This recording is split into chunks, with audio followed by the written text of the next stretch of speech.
This week on the Steam Machine Podcast, hear ye, hear ye. By order of the court, my one dear Sir Nathaniel Sir Cogsworth the 7th of June-iper, I must, by order of the court now, order of court, simply implore that you kindly inhale a satchel of Richards, my good sir. Cue the music!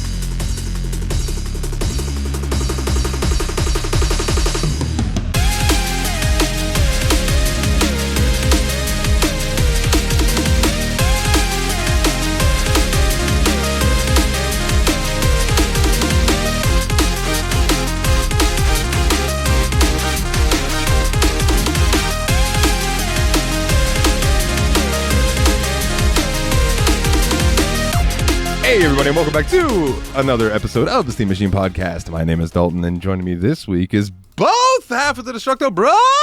What up, everybody? It's Nate. Welcome back, Nate. It's Willie. And I But that's not all.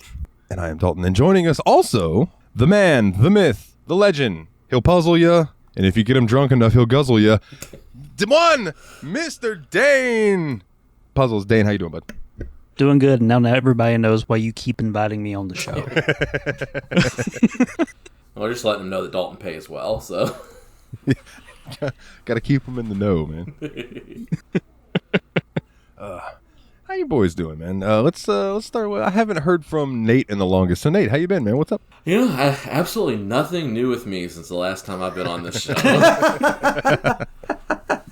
Not at all. Not at all. No, but seriously, you know, I have a child now. She is now getting close to 4 months old. It's like crazy how fast time flies when, like, it's insane to me. It's like, how is she almost 4 months old? It's just like, she was just fucking born. This is stupid.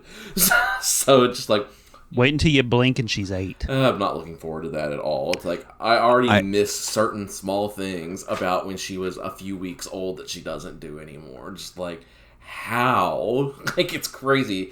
I can this is, I don't want to compare, but it's completely different. But it's like, I looked at Lilith the other day and I said, oh my goodness, you're going to be 3 in November. Oh my God, where did time go? Yeah. And I can imagine, like, just having this little baby that, like, you're watching them grow in front of you. It's even more so where you're like, oh my God, where is the time going? You're getting so big. Yeah, it's absolutely insane because it's like, I look at pictures from when she was first born and I'm like, and there's still part of me that's like, she still looks like this, right?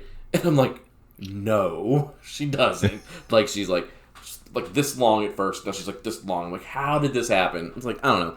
Everything about fatherhood, though, man, I'm loving it. I feel like this is what I was made to do all this time. So it's just like so thrilling. It's already here. It's not already. It's been a long time coming. That it's actually here. It's what I'm looking for. But like, yeah, man. You know, I'm not gonna give everybody the birth story or the how we made it all happen because that's for friends only. Listeners, yeah, no, you're good. So, but, you know, just everything about it. Just been the most rewarding thing I've done so far in my life. And honestly, it's been a lot of fun. I'm loving it. I have no complaints about it. Well, I could probably come up with some, but why bother? She's a very photogenic baby. You keep sending the family group chat, which didn't exist until she was born, by the way. And now we have a family group chat. And you keep sending us pictures, and every time I'm just like, God, she just always looks like the joy in her smile is so, like, pure, you know? Well, I'm not going to send the ones where she's thrown up all over herself or in the process of shitting her pants, but, you know. Save those for when she starts dating.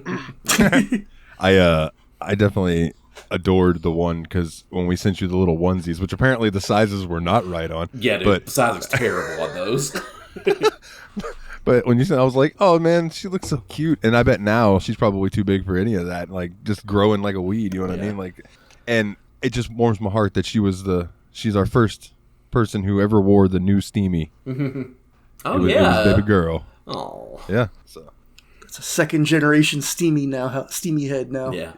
So yeah, but other than that, like, I've been, you know, it's been freaking awesome. I haven't had as much time for the old hobbies as I would like, but I have made a little bit of time for, obviously, Jump King. Played the hell out of Jump King. That was like the first game I've beaten since my baby was born, so that was pretty cool. And I have finally started on Yakuza Like a Dragon. So Yes. I'm a couple chapters deep into that one now. It's like, I'm liking it a lot. I'm having a lot of trouble finding, I'm getting like 45 minutes in here, 45 minutes in there, like when I can over the course of the last 2 weeks. I've maybe done like 5 total hours into it. I am curious while you're here, how do you feel about Ichi so far, seeing as that this is the character switch, Yeah, so that was my biggest concern coming into it. Was not even just the gameplay style change, but just like the tonal shift of bringing in a new character as the lead character. Because like we spent so much time developing this relationship with Kiryu, and then all of a sudden it's just like this new dude. And I was afraid of the tonal shift of the series, but I think he did a really good job of introducing a character that can kind of carry on that kind of attitude, like the honor kind of thing, but in a different perspective. So it's pretty interesting. Like I swear, I still don't know. I have a lot to learn about the character as a whole, but like from the couple chapters I've seen of him so far, seems like a pretty cool dude. So I'm enjoying him. I've only met one of the other side characters, I think, so far. I'm sure my party will continue to grow since they've turned this one more to a JRPG. Yeah. And that's the kind of only thing I'm still kind of struggling with a little bit. I miss mashing X to beat the shit out of thugs downtown. So... Yeah, I can see that. It just made me laugh because, like, the main character is like Japanese Yakuza Yu. Because he's just like this really nice guy, just wants to help his friends, and then just loves Dragon Quest. Yeah. Just fucking loves Dragon Quest. And I love how, like, in this, like, because Dragon Quest has been, like, mentioned throughout the Yakuza series just by a different name. They've never straight up said Dragon Quest. And I guess they must have went to Square Enix like, hey, can we just say Dragon Quest now? Because he literally talks about Dragon Quest in that game. We're going to blow the shit out of your game. Can we mention it? Right? We're going to glaze you so hard you'd think you're a donut. Hell yeah. But it is cool, and the Dragon Quest stuff actually really does come into play. Like, you get these ideas that game kind of was a parent figure to him in a way, and he learned a lot of the lessons that he took into Yakuza life from wanting to be like the hero. Yeah. And, like, speaking of Dragon Quest, too, like, I was so thrilled because, like, they finally did they did the 40th anniversary of Dragon Quest kind of thing, which is pretty cool that I was born the same year as Dragon Quest, and I love it so much, so I love that for me. But they finally did a re-announced Dragon Quest 12, and how they basically restarted over since, a lot of things have changed in the sphere of people who worked on Dragon Quest, with Toriyama not longer being here, and this is probably Hori-san's last Dragon Quest, if things take as long between Dragon Quests as they have. Yeah. Like, Dragon Quest 11 came out in 2017. Dragon Quest 12 is probably not going to come out till 2029, let's be real. So, but man, it looks the awesome.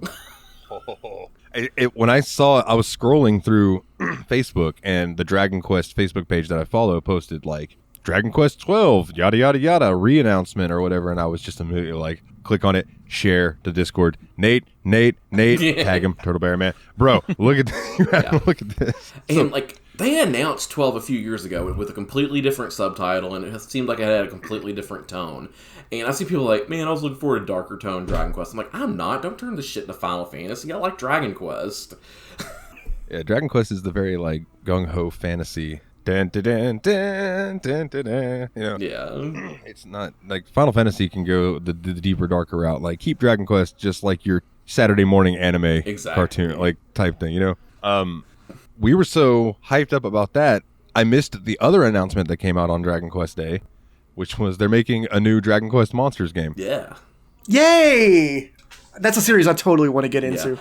And they say it should come out before 12, so, like, it should be, like, the next Dragon Quest piece of media that comes out, so keep your eyes out for that one. Looks pretty cool, too. Speaking of Dragon Quest Gaiden games, is there any Dragon Quest Builders 3 on the works or anything? I haven't heard anything about it. Because I feel like people really liked the Builders games. So. Yeah, Builder. I played the first one. It was really fun. I'd love to do that for the Shoutout there on PC. Hell yeah. What was that spin-off, too, that had, like, the chibi versions of Eric and his sister from Treasures. 11? Treasures? Treasures, Yeah. That's right, yeah. I played through that one. That was a pretty fun game. I got that on the Switch, because it was initially Switch-only release. I think it's on PC now, too, though. But that was a pretty fun one. Monsters. It looked joyous.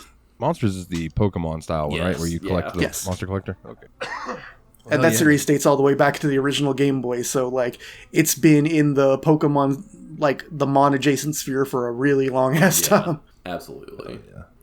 Well, anything else before I ask our guest what he's been up to? No, I think I'll wrap it up there. I feel like that covers a lot of what I've been up to, especially since the baby was born. Because, like, honestly, until the baby was born, it was all just trying to get the baby here. So Yeah. I feel that, too. That's a lot of prep work. Yeah. It's a lot of prep work. Yeah. Dane, what you been up to, man? Great. I gotta follow a dad now. Today it's been mostly man shit. So my car broke down yesterday in another county. Oh no. With the wife, the daughter, and the new dog in tow. Oh, super oh no. Oh, God. So, bright side, AAA, got a free tow back to the house. Downside, didn't get the tow until this morning. So, Shit. the starter died on it, so I've spent like 3 hours today literally having to rip the motor apart because engineers hate anyone who tries to work on a car. Yep. They really, really, really do. Like, if you go back and try to work on a car from the 90s, which was already starting the trend of getting harder to work on, and try to work on a car from the 2020s, it's stupid, man. Dude, just As an iPhone owner, I can't relate. my 14 Murano, dude, like, there's shit that I have to get to that I have to, like, bend plastic and, like, do all this shit to get. I'm like, why? Why can't this just be like, I need to get to that? Boom, I'm there. Ah, fuck. Continue. Even getting to, like, the timing belt's a pain in the ass these days. Yeah. Oh, dude, I don't even want to have to think about what the bullshit I'd have to do for that. Because I had to take the battery out, the air intake off, the throttle body off, the intake manifold off, just to get to the start. Dude, I thought I was going to have a similar situation, too, this week. Because, like, yesterday, I got in my car, which I just got, like, a few weeks ago because I wanted a bigger car for my family. Drove it to the grocery store, crank it up when I'm coming home. The air is not blowing anymore. Oh, not now. Yeah, so, like, right as summer's coming in, the air stopped blowing. But, so, like, I was like, I don't know. So I started looking crap up. So I just cracked open the fuse box and took the AC condenser fuse out, looked at it. It was fine looking to me, so I put it back in, got back in, everything worked again. I don't know what the fuck. Just got loose seated or something? Have you tried unplugging it and plugging That's it back what it felt like, dude. Just take it out, blow on it, and put it back in. Blow the gremlins out, pop it back on. You gotta get rid of the gremlins without getting rid of the magic smoke. Classic tech tricks. Oh, fuck the magic smoke. No, don't say fuck the magic smoke. You gotta keep that shit inside. That's where the magic comes from. Do you know how many times I've released the magic smoke? I am certain quite a few times because I know what a tinkerhead you are. That's what I call farting. Releasing the magic smoke. Yeah, you're practically a genie in a bottle then, Bean King. We'll puff the magic track. Oh. So, besides the man shit fighting with the car, something that Nate gets to look forward to with dadhood. So, my daughter is turning 9 in just a couple weeks, and she has gotten into Zelda. Nice. Ooh. Last year for her birthday, we bought her a Switch, got her Breath of the Wild and Echoes of Wisdom. Yeah. I think is that Cool. the other yeah. one. So she's been playing those and just having a blast for the last year. And I finally said, look, put your Switch down, and I handed her my 3DS with Ocarina of Time on it. Nice. Oh, shit. So for the last week and a half, me and her have been playing through Ocarina of Time together, and she's almost done with Lord Jabu Jabu and getting ready to pull the sword and turn into Adult Link. Nice. Sick. And yesterday she's like, Dad, I think I like this Zelda better than Breath of the Wild. Wow. Damn. So I'm like, oh, now we got to get you to play the 2D version of this one, which was my favorite, Link to the Past.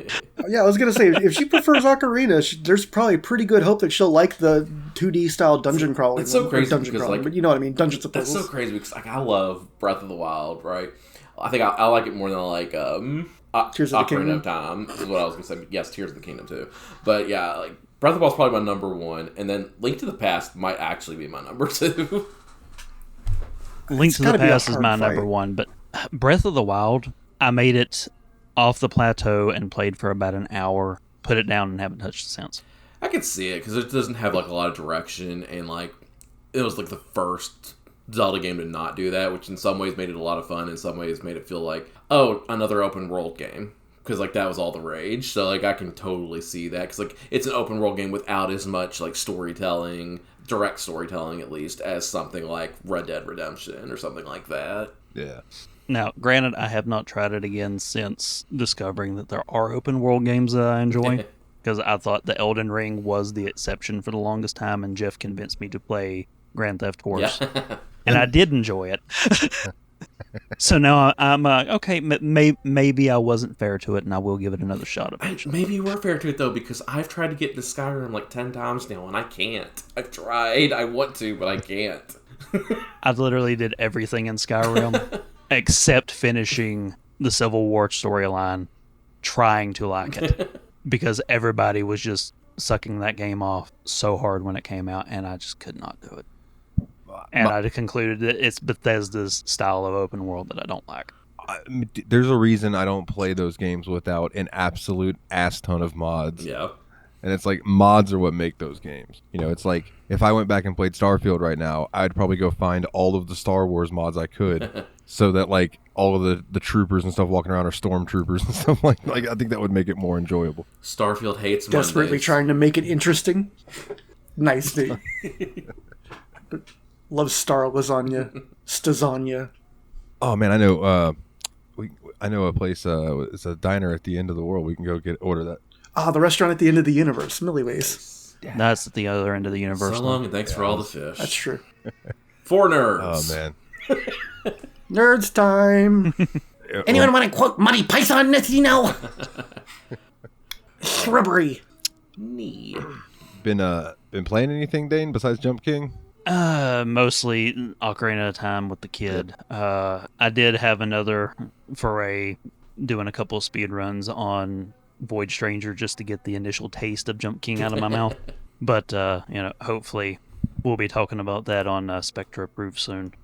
Oh yeah. I'm supposed to guest with them. Did you so you got the Dwarf Fortress out of your system? I've got that needle out of my arm right now.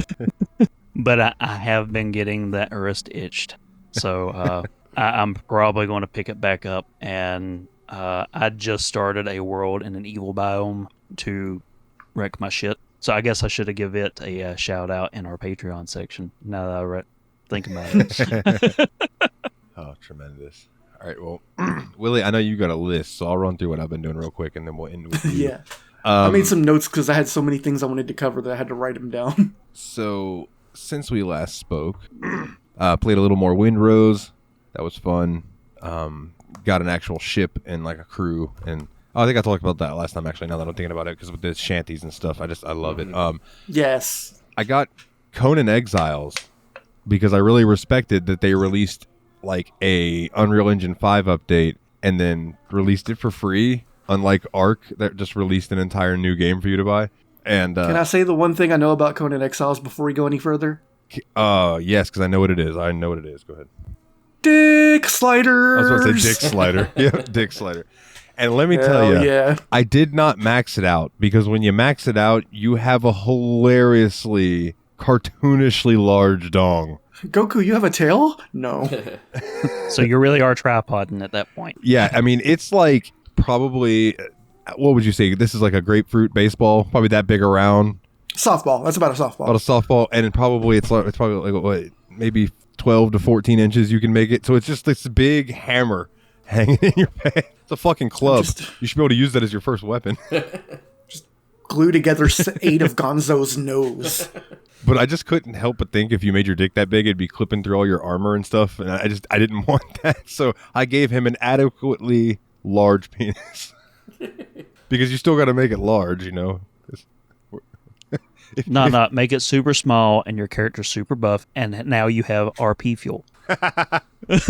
I'd say go Michelangelo's David with it, man. Classical style. Hulkus Hoganus. No, Hulk Hogan has a large penis. Terry Bollea. That's right. That's right. It's Hulk Hogan that has the 10-inch penis. Right. And That is a 24-inch matter of pythons. court record. Yeah. I love that. That is easily, in all of Hulk Hogan's crazy things he's ever said, a top 5er for me. Yeah. Right up there with he wrestled 380 days a year because he would fly back and forth to Japan and gain time. So stupid. Yeah. But yeah, Conan Exiles is actually, I've enjoyed it a lot. It's a lot like Ark, but I don't have a million dinosaurs trying to kill me at all times. Just exiled Cimmerians that are probably trying to kill you if you're playing online. I do come across bandits. I have not played online. Okay. I learned from trying to play Ark online that there are people who have been playing that game for a long time, and they really like to fuck with new players. So nah, I'm good. I just play on my own server. I'm not worried about. So I just do my shit.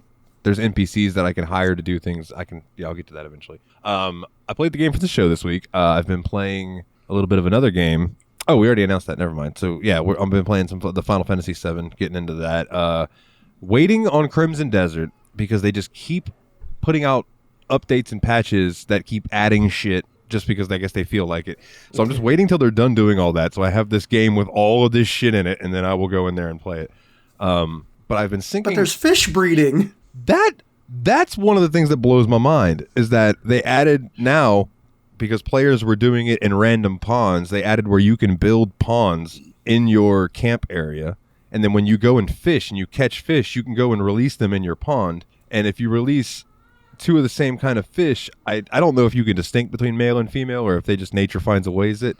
But like they start to reproduce and you will get more and more fish in your pond and an ecosystem will be created and shit. Like, I'm like, what the fuck? Doesn't that sound like the kind of useless detail that Kojima would have included in a game? To me, it sounds like Peter Molyneux's wet dream, where it's like, if you think it, you can do it. I don't even know if Dwarf Fortress has fish breeding. Right?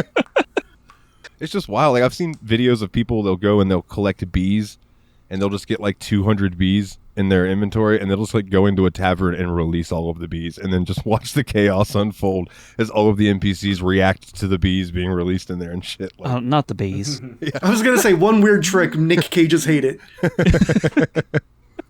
This is the trick Nick Cage doesn't want you to know about. Or Macaulay Culkin, for that matter. Oh my god, yeah, that's right. Oh. You want to put your glasses on for this one. But I've been sinking the most of my time here in the past few days into Forza Horizon 6. Picked that up. Been hauling ass around Japan. It's been a lot of fun. Definitely had to get used to driving on the left side of the road again from 4. Very screenshot-friendly game. You've taken a lot of really pretty pictures of just the cars look great, the Japan looks beautiful. I mean, you got a nice shot of Mount Fuji earlier today. Yeah, I was driving past that, and I just happened to move my camera to the right and look to my right and was like, oh shit, and then just immediately paused it and went to photo mode. And it was like off in the distance, and it had like the light refraction going on to where it looked kind of bluish in the background. Like, it was a really good effect. Yeah, that game's really well optimized. I'm running it full ray tracing, full epic level graphics, everything, and it's running like butter with frame generation and DLSS on, which is DLSS and DLAA, all of that shit, fucking magic. I don't know how it works, but it works really fucking well. So I have 70-something cars so far that I have either earned or bought, and according to Google, Forza Horizon 6 features over 550 real-world cars at launch, with the total counts exceeding 600 once you factor in the DLCs that are coming. And I did get the big badass edition, so once the DLCs come out, because here was my thought process. Forza Horizon 4 had the whole Lego fucking island where you drove around as Lego cars and shit, and that was awesome. Forza Horizon 5 had Hot Wheels, and you could drive around on Hot Wheels tracks and shit, which was awesome. This one being in Japan, I'm like, there are so many. If they do something like Speed Racer or something along those lines, I will A, jizz my pants, and B, jizz my pants again. So I feel like the temptation has got to be there for them to cross over with Red Line or Initial D, right? It's just going to be the pocket circuit from Yakuza. Even that would be fantastic. Are you kidding? Or that Mortal Kombat kart. Oh no, Mortal Kombat's not a Japanese game. Never mind. But yeah, it was like a crossover with one of those would be really fun. There will never be the Mario Kart crossover, which would be a good time. But Nintendo and Xbox, I just don't see that happening. Nah. But so I'm just optimistic as to what these DLCs are going to be. There's already a race in the game where you race a fucking mech, and it's a mech sized mech. The thing's fucking huge, and I haven't unlocked that yet. And I know they're in the game, but I have not seen them yet. The bullet train. So you'll be like just coming up on a racetrack. I take that back. I saw it once in the beginning when, you know how, Nate, you remember in the Forza, how you kind of get that prologue intro where you're racing as the different cars and you're kind of just seeing everything as you go through. You see the bullet train during that. Okay. But after that, I've been searching for it because I keep seeing people getting in their fast ass cars and chasing after it, trying to catch it, and I want to do that. But I just have not been able to find it.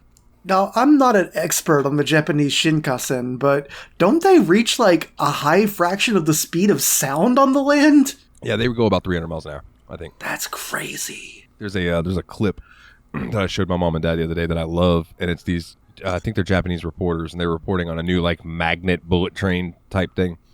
And they're standing there and they're waiting for it to come by, and they're all like cameras and set up, and everybody's sitting there, and that train goes gone, and the looks on their faces looks like they all just shit their pants. Like they're just, and then they just start laughing because they're like, holy shit.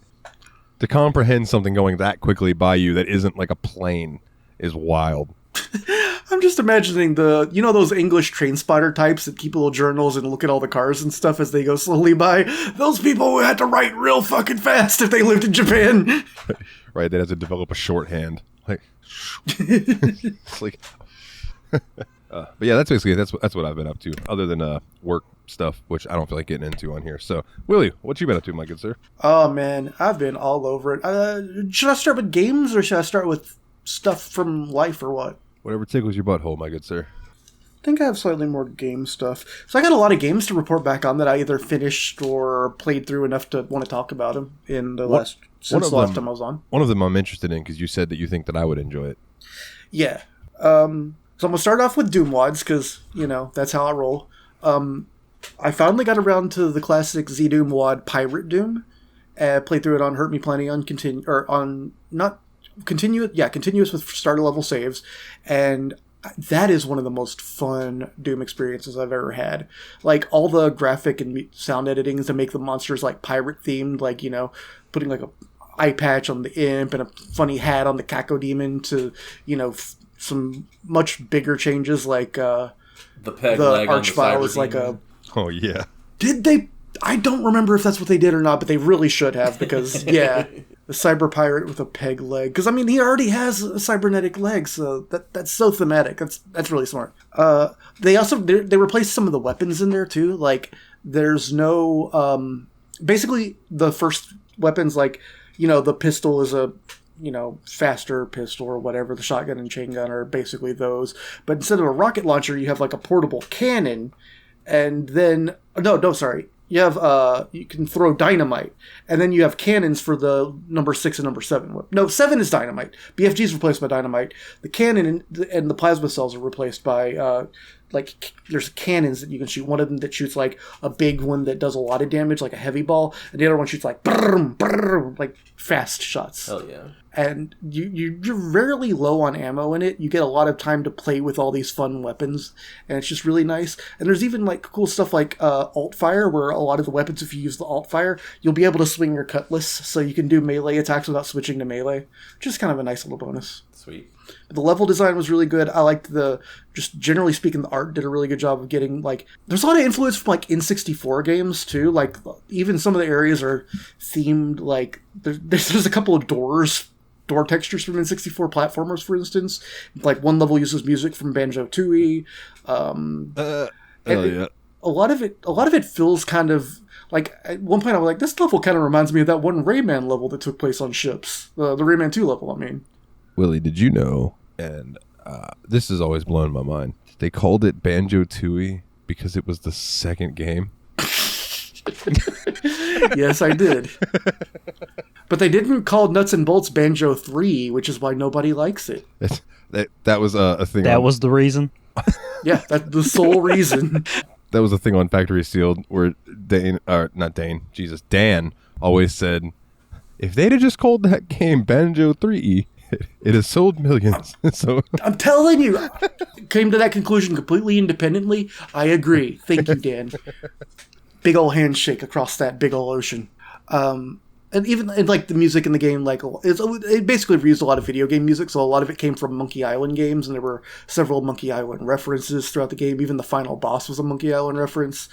And Oh, it was really good. Like, one of the most just joyous experiences I've had in a Doom mod in a while. Like, it's just pure fun. Even, like, it really exhaustively explores all the fun stuff you can do with pirates as a genre. Like, there's, pirates on the shore, pirate boat-to-boat battle, ghost pirates, like, and the ghost pirate level even uses ghouls and ghosts music. It's awesome! You better But are there pirates on the moon? I haven't played Pirate Doom 2 yet, so I can't tell you. But there were no moon pirates in the first one. Okay.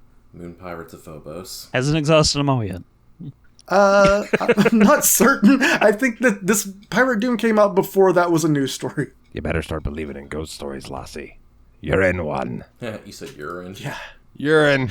Yeah. There's just a lot of really clever levels, too. Like, I really enjoyed the circus level. It had a lot of just random tricks and traps, like the level tricks and traps from Doom. Like, every level had a stupid little gimmick to it. Or every stage of that level to it had a stupid little gimmick. And all the levels were pretty high concept. Like, the circus even had a freak show area where it's like, behold, the two-eyed Kako demon. That's funny. That's really good shit. Really good shit. So that's all I have for that one. Played a bunch of idle games, or finished with a bunch of idle games. I'm just going to go through those really quickly. Played one called Numbers Gotcha, which is based on, at first, you just hit a button and you get a number between 1 and 100. Your goal is just to get all 100 numbers. But over time, you get upgrades, and the game branches out and has a bunch of other stuff going on. And ultimately, the goal ends up being to use the numbers in a RPG combat system where you can collect them to level them up and all that, too. And it ends up being actually pretty surprisingly good for a relatively short, fairly active, idle, incremental game. Like, I think I spent like 4 to 6 hours on it in total, and it was a lot of a blast. Word. There's another one I played, a browser game called Evercraft 2. The problem with that one is that the development stopped when the dev got really busy in real life, so the last couple of rebirths in the game, tier 4 and 5, don't really add anything, and it looks like it's not going to get finished from the point it's on, so it was fun, but it really peters out in the end, and I can't really recommend it. Peter. I found it really interesting. I'm gonna have to find the URL to this one, because it was really, like, even conceptually quite strange. Hold on, let me see if I can find this real quick. No. Be under Firefox then. Okay. The URL is bedibug, that's BEDI bug.com/Sudoku, and it is a Sudoku puzzle based on a randomizer seed from Ocarina of Time. Oh. So there are 6 areas, the field and the 5 temples, and in each of them you can pick up items and stuff that you can use to get hints and cells in other areas. So, like, you need to find, for instance, like the Song of Time to reverse time to move a time block, or you might need the Nocturne of Shadow to get to the Shadow Temple, things like that. And each of the temples also has a secondary theme to it. Like, one of them, the 4 corners have been switched by the Poe sisters, and you have to figure out not only what the numbers on them are, but which one even belongs where. And it's just a really fun little gimmick. I spent a couple hours on it. Did solve the whole thing. I really liked it. I highly recommend it to someone who just has some time to kill and wants to play a Zelda-themed brain tickler. Like, I thought the temple puzzles were all really clever, and even though some of them sounded really difficult at first, once you kind of get the idea of it, they feel like, oh, I see what you did there. Cool. I guess then the next one, the one that you wanted to hear about it's called Berry. That's berry like blueberry, berry like burying somebody, and then berry like blueberry again. This game is on Steam. It's about $5 to $7 depending on if it's on sale. It's a relatively new game. It's got this kind of like VHS type graphic style, like is used in a lot of analog horror type games, and it's kind of an active incremental game where it's a daily cycle at first. You pick up berries and that come out of this plant, and you throw them into a hole. And the whole thing kind of looks like the set to a children's TV show for reasons that will become obvious as you play the game further.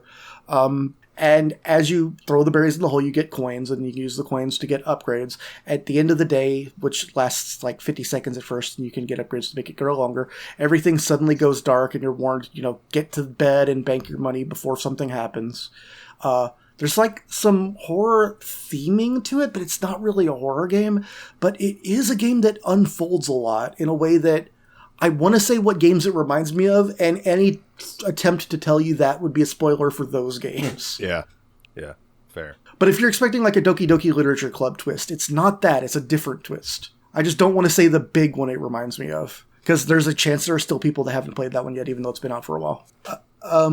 But I can say that the gameplay in terms of the actual game kind of reminds me of a cross between Slime Rancher and a game about digging a hole. A game about digging a hole was another one that has piqued my interest. They're very similar in a lot of ways. I definitely wanted to play that one too, but I ended up actually downloading Berry, and I liked it enough that I went and finished all 4 endings. So, like, there are points of decision in the game, and it does get really interesting, and some of the stuff you can do, and it gets satisfying when you get things like the ability to move the hole, and then you realize, there's a little X on the ground. What if you tried to move the hole to where that X is, and you notice it sucks up a rock and spits out a star? You're like, oh, I can use the hole to suck up the props. And over time, it gets really interesting. There's a lot of cool stuff going on. Oh, yeah. Did you get that from the gym lady? Yes, I did. Okay. No, I didn't. It wasn't there, actually, because it doesn't have that kind of protection. I just got it from I got it from, like, leaked torrents. Okay, I got you. Because it wasn't on... It's a Steam exclusive, so it wasn't on GOG. I do feel bad about it. I probably will end up paying money for that game later on, because I do think the dev deserves the price they're asking for it.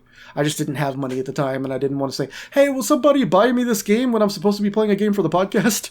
No, I get you, dude. I get you. Well, you aroused my curiosity enough. I jotted that one down. I'm going to check it out at some point. It is already on Dalton's Steam wish list. I noticed that when I was looking for it in the first place. So yeah, I just wanted to confirm. I do think you would dig it in particular. It has that combination of factors that it isn't. It would, like, you know how when we do October games, Spooktober, they aren't all horror games necessarily. They aren't all scary games at all, but they tend to be adjacent enough to the horror genre that there's kind of a line you would draw. Like if it's full of pumpkins and ghosts and stuff, it fits in there. Yeah. I would not call this a Spooktober game. I would not personally pick it for that. It isn't quite like that, but there is some mystery and interesting stuff going on in it. Okay. I am intrigued. I'll be checking that out. So I'll report back. Yeah, and like I said, I think it didn't take an extremely long time for me to finish. I think I spent about 6 hours total on it. But I also, kind of like I did with Jump King, played it a little obsessively. Like I played it through in 2 sittings, which I don't think you really have to do. But yeah, I 100% did the base game, although if I had played it on Steam, I wouldn't have got all the achievements because there are a couple of weirdo ones. Let's see. I started playing through Colossal Cave again. I downloaded the open adventure version for Linux that is based on the 430-point one that was the last one that the original devs worked on. I started mapping it. This is as far as I've got so far. So I'm trying to make a really thorough like node map that shows like every direction that you can go and all of that. Because I know when I get to like the mazes and stuff, I'm definitely going to want to know exactly what room they spit you out in. And plus, if you've ever played Colossal Cave, you know that the exits aren't symmetrical all the time. Like there are because it's a cave, there are places where you can go out to the west, but to go back, you would have to go out to your north. You know, makes sense. Yeah. So like it's a more complicated map than if everything was purely symmetrical, like I tend to think of adventure games as. Even though this is one of the first ones, so it really should be like everything else is wrong. This is how it's done. Have you had any interest in maybe checking out the Colossal Cave 3D that Ken and Roberta Williams did? I would like to check that out once I've beaten the original, but I feel like I wanted to beat the original first. I was really excited that they did make that, though. Because I feel like if anyone had, the appreciation for the genre that it would take to take such a foundational piece of text and convert it into a graphical game, it would be the Williamses. Yeah. Like, I have mad respect for Roberta Williams, even if I haven't played many of her games. Oh, yeah. So that pretty much brings me to the end of the game stuff. I want to thank Mikolov for sending me this cute little mini PC. Yeah. Oh my god, that thing's nice. Adorable. I know, right? It's like shaped like an old Macintosh Plus. I think there was originally like a sticker that goes here, but I think it fell out at some point. But it's still it's super cute. It has a ton of like USB ports and stuff, so you can plug all your shit into it. What HDMI? Was that 2 HDMIs even? No, 1 HDMI and one of something else I don't recognize. A bunch of USBs and Ethernet. Like it's ready to go. And he also sent a surprise along with it, which I was not expecting this at all. Oh, sweet. A Steam controller? A Steam controller. Oh, hell yeah. Like, thank you so much, Mick. Like, it has a really nice feel to it, I'll tell you that. Like, the buttons all feel really nice. It holds the similar way to the Xbox controllers I'm used to using for PC gaming. Gonna have to learn how to use that little middle bit.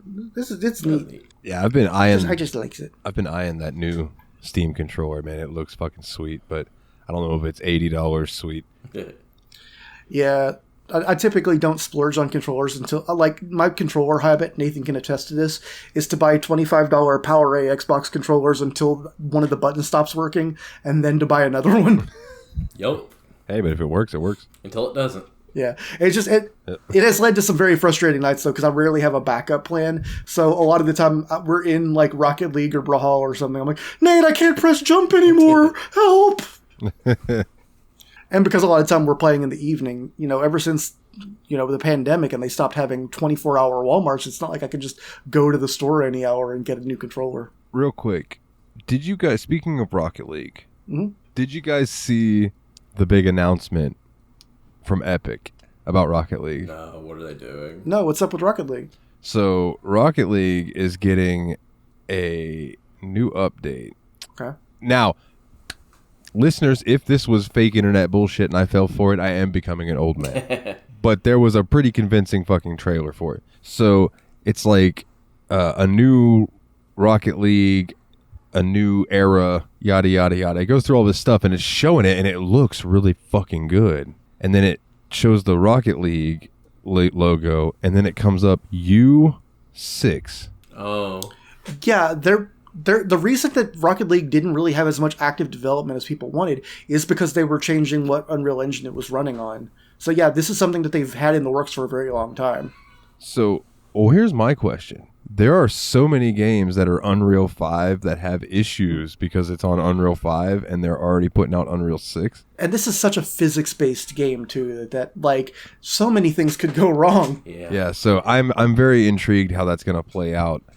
It looked fucking beautiful. But yeah, the long-time rumor was that they were, not just rumor, but what they would even tell people was, we're moving the game from Unreal Engine 3 to Unreal Engine 5, so pretty much any updates to the game are just going to be cosmetics and stuff. So the fact that they were actually under the hood working on 6 instead, maybe, that's interesting. Yeah, let's put it this way. It looked good enough that if it comes out and has good reviews, I might ask you boys, like, let's play a couple rounds. We haven't played in a couple of years, I feel like, but I'd be down. Yeah, it's been long enough that I feel like I'm not as bitter about sucking as shit at that game. Oh, dude, you can't be as bad as me. You made your own fun, I feel like, when we played together in the Me and Bubba group. Just being the fucking goons. The absolute demo squad. It was awesome. And honestly, being a goon works in some of the modes, especially Heatseeker. Like, if you can hit the guy that's trying to defend the goal, that's the only thing they have left. I'll never forget playing that game with y'all and just being like, I think it was like nice shot or something like that. And I used it just completely trying to tell somebody, yo, that was a good shot. Nice shot. And you guys were like, oh, no, don't say that. That's really derogatory in this game. Like, it was probably what a save. Oh, yeah, that might have been it. What a save. Yeah, what a save is kind of a community meme. And I was like, oh, I meant it genuinely. It's like ending a Facebook conversation with a thumbs up. Yeah. Yeah, you could mean it legitimately. It's just the way it looks a lot of the time. People just jump to conclusions. You get the thumbs up, and it's just like, oh, well, fuck me, I guess. Okay, I'll just go. I'm gonna go fuck myself. I'll be back. I'm still trying to explain that to my father. Does not care. Oh, just like trying to explain maybe to anybody does. Gen X or older not to end a sentence with an ellipses. That's exactly what I was about to say, Nate. Oh my god. Because, yeah, to our generation, that looks like a declaration of war. Oh, tremendous. Shit, what else do I have?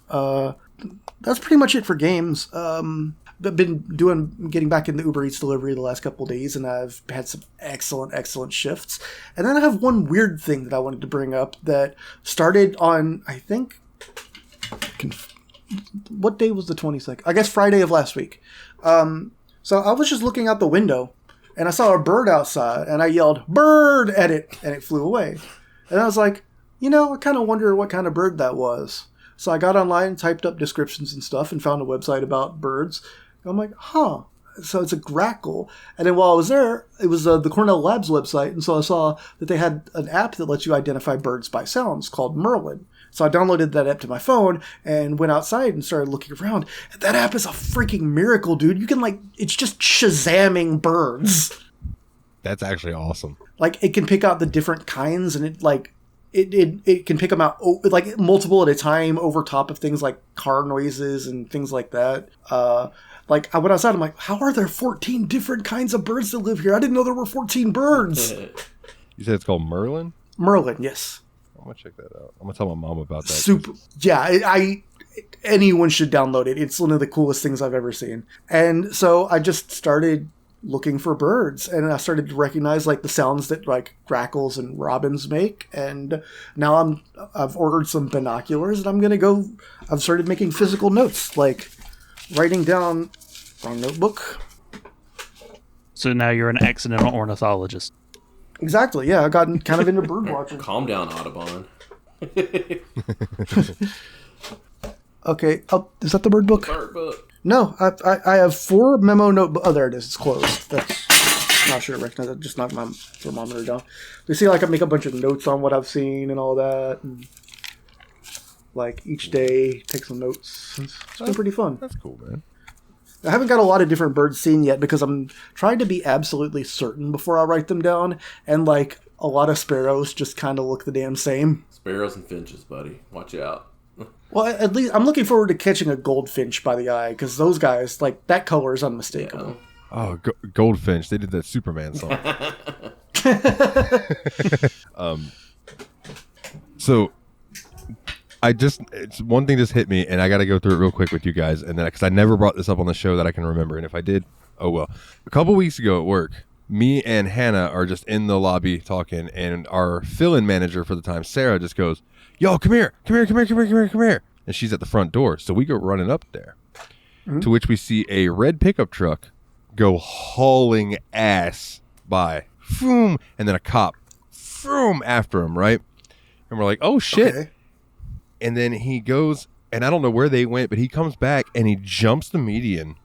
And then goes into this field that's like right across from where our parking lot is.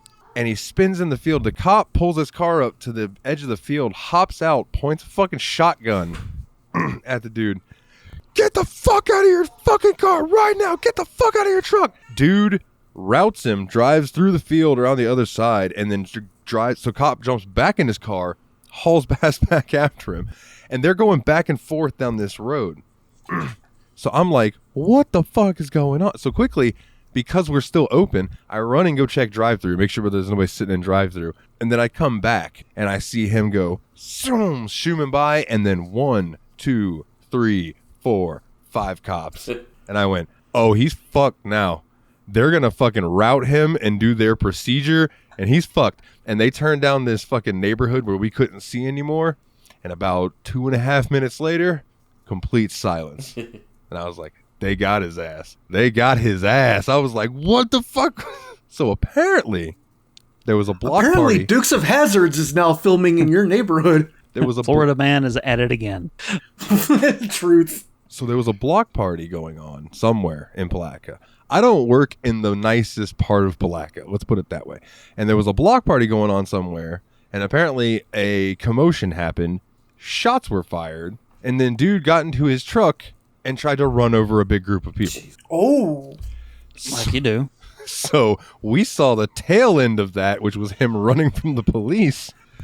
And I'm like, another day in Florida. Keystone Cop style. Yeah. Why did he try to lose him in a weed dispensary? Did he think that maybe like the Cheech and Chong up and smoke joint would like put the cops off of the track? No. He didn't. They didn't actually come on our property. This all happened around our parking lot. Like, so I'm just watching all of this happen. Because like across from our parking lot, there's like a big field. And then like to the right is just like one of the main roads that goes by. And then on the other side is a gas station and then another main road. So there's just constant sirens all the time. But this was particularly wild to actually just watch a high-speed chase. I was like, dude, this shit could have been on Cops. This was like live PD, but live. Live PD. Yeah, live. Liver PD, because it's more live than shut up. Live alive, whatever. It's Supra. It's a whole level above Super. Super duper, dude. And speaking of Super, a game that could have come out for the Super Nintendo, Jump King. Oh, no, Willie. Anything else you wanted to touch on after birdwatching? I don't want to cut you off. Yeah, I had a half of a thing left, but it was pretty much just tangents from birdwatching stuff. But so, I ordered a pair of binoculars at Walmart, but I just wanted a $15 pair that I could pick up the same day. And so I just bought a kid's pair of binoculars. And then I bought them, took them home, and tried them on. And the intrapupillary distance wasn't wide enough for me to get true binocular vision. So, in other words, the eyes were too close together. So I could only see out of one eye at a time. So I had to return them. And I'm waiting for the money to post back to my account so I can go buy another pair. But apparently, I mentioned this to my mom, and she went ahead and ordered me a pair. So she'll be gifting me a pair of binoculars tomorrow. So that's really sweet of her. So shout out to my mom. Shout out, Mom. Oh, yeah, dude. Oh, yeah. What you need to do is pop your ass down here. Come to, well, I'm sure you have a zoo up there too, but come to the Jacksonville Zoo. They got this whole bird aviary area, and just go in there and turn your app on and let that fucker go wild. Do you have roaming peacocks at your zoo? Because I've seen that at a couple zoos, and it always makes me so happy. Yeah, there's an area where there are peacocks, and they don't ever stay in their area. They just kind of just meander about the other. They do stay away from the cassowaries though, because they're like they don't fuck with dinosaurs. Yeah, fucking hell. There's an asshole at the end of my road with roaming peacocks. There's an asshole at the end of the road was a much worse book than the monster at the end of this book. I think the peacock house is moved into the old meth lab house. No, they just got it's just the house of 1,000 bad habits, huh? Oh yeah, I'm not sure which one's worse anymore. So anyway, I got into the birds, and I even started watching some bird cams. There's this really cute one that I linked you guys, or I don't remember if I linked you, but I showed you a couple pictures of it of not osprey, kestrels, American kestrels in Wisconsin, and they have some babies, and they're just so downy and fluffy and cute right now, and it's just adorable. They're just little guys. They look like Muppet rejects. They look like they're auditioning for Dark Crystal. It rules. Hell yeah. Yeah, my dad used to watch eagles on cam and stuff. And then I found one called the Hellgate condors, and apparently these condors are really well known. It's one of the most popular bird webcams, but I didn't know that. I just saw it and went to look at it. It's this pair of condors. Why did I just forget the name of the bird? I don't know why I said condor, because it's ospreys is what I meant to say, not condors. The Hellgate ospreys. And there's just this mama bird named Iris who's just brooding on some eggs right now, and she looks so cool all the time. She's just, how a lot of birds of prey have this just demeanor where it's very demure. She turns her head really, really quickly, and then her neck slowly catches up. She's focusing, doing bonus focus. And the whole time her body language is just the most unbothered. She just looks so chill about it. She's just I'm paying attention, but I'm relaxed. And I got to see her mate bring her a fish, and it was just really, really nice. And she didn't even want it. He ended up flying off with it. Definitely trust the Hell's Gate ospreys way more than I trust the Heaven's Gate ospreys. Oh, man. Do not drink the fish. They all got the same style talons on. Even worse is the Ocean Gate ospreys.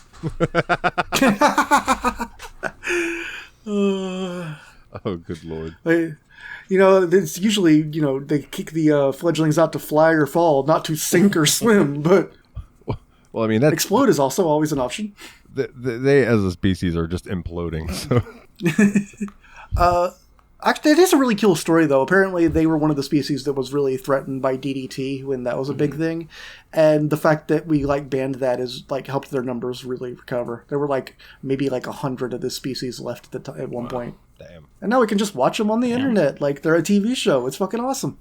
And so I mentioned that I was getting into birds to Blitz, and he immediately sent me a game on Steam called Flock Around, which is kind of one of those, goofy friend games, web fishing or whatever, where you just hang out with a friend and go take photos of birds. It was really fun. We played that for 2 hours yesterday. Oh, yeah.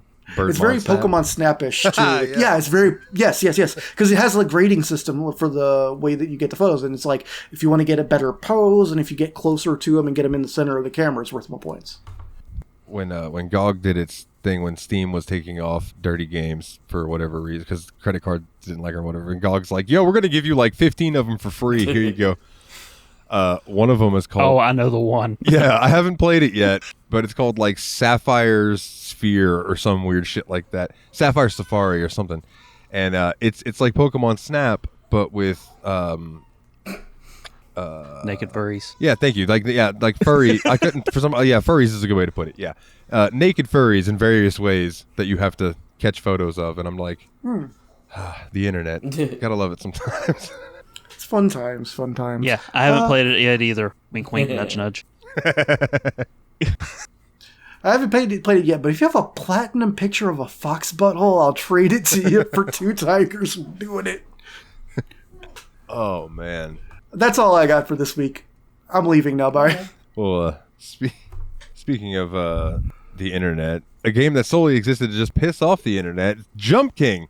Jump King is a 2019 platform game developed by Nexile. Jump King released for Steam and Microsoft Windows on May 3rd, 2019. It was then released for PlayStation 4, Nintendo Switch, and Xbox One June 9th, 2020. In the game, the player must ascend a vertical map and avoid falling down by making careful jumps. Multiple free expansions for the game have been released since its launch. The game received viral attention due to its difficulty and has been featured in Twitch live streams. And the only other thing I want to say on here, 2 things actually.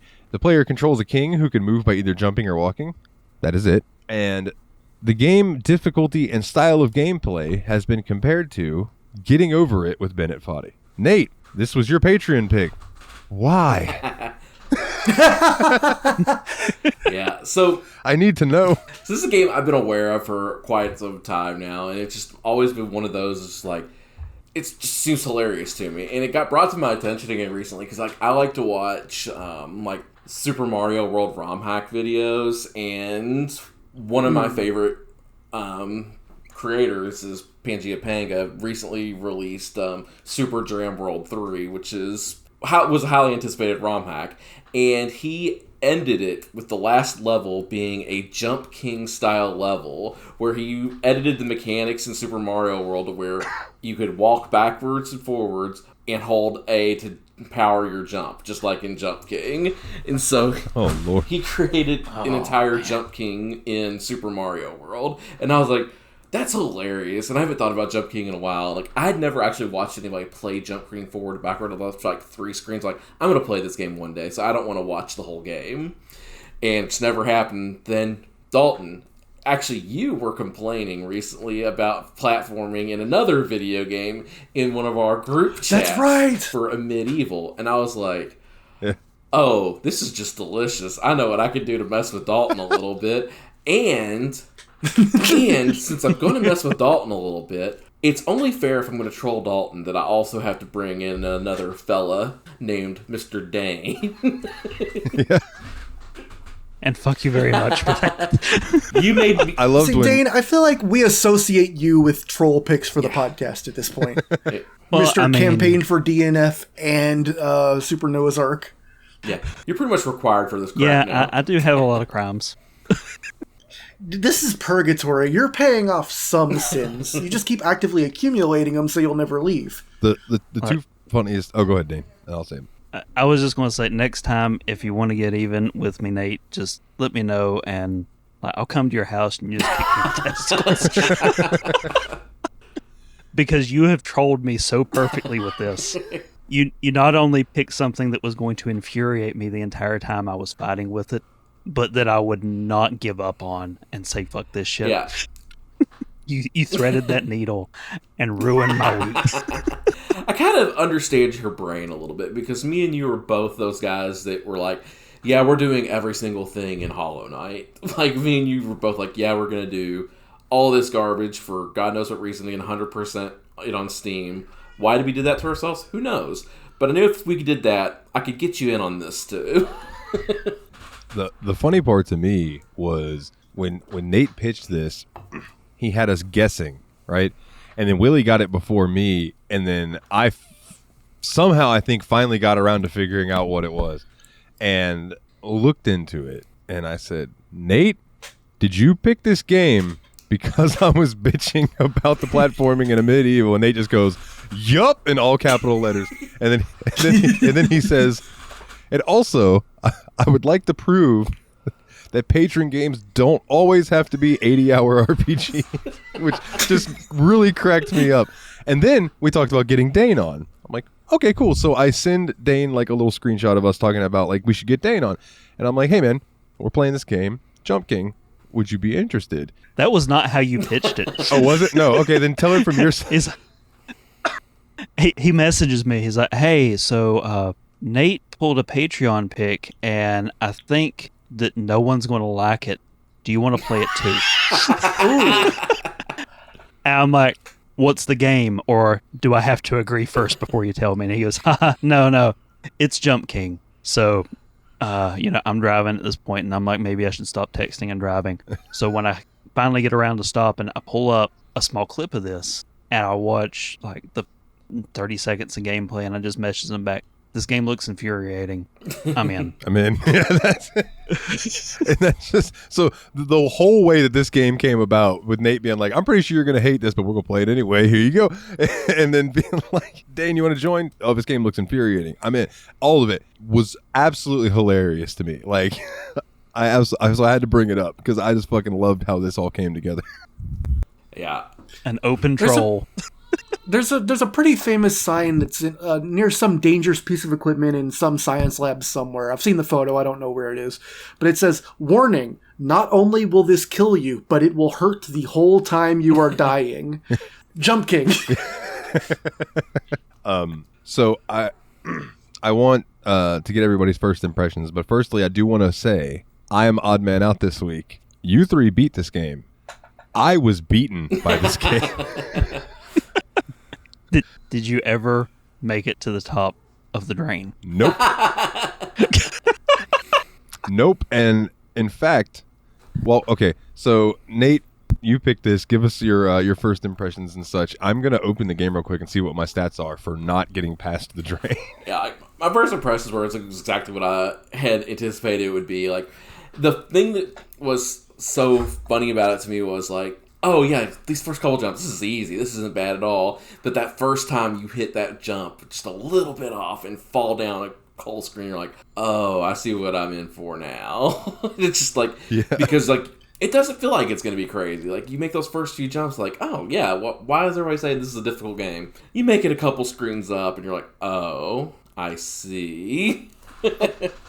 I feel like it's the first square-shaped platform in the game where if you undershoot it, then you're pretty much fine. You just fall back to where you were. But if you overshoot it, you see the old man again.